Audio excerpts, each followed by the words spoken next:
আসসালামু আলাইকুম। মানে আমার আসলে বর্তমান কোনো কিছু ভালো লাগতেছে না। মেইনলি মানে ৯ তারিখে যেহেতু ডাকসু নির্বাচন, আমি ডাকসুর কেউ না, না ঢাকা ইউনিভার্সিটিতে পড়ি, না নিজে ভোটার, মানে কোনো কিছুই না।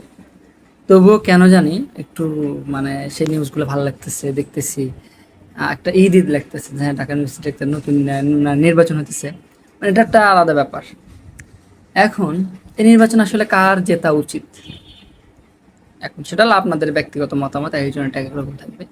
তো আমার পারসেপশন হলো যে আমি মনে করি ঢাকা ইউনিভার্সিটিতে এই মুহূর্তে সাদিক কায়েমের জেতাটা উচিত। এর অনেক কারণ হতে পারে। গতকাল গেলাম, দেখলাম চোখের শান্তি, মনেরও শান্তি।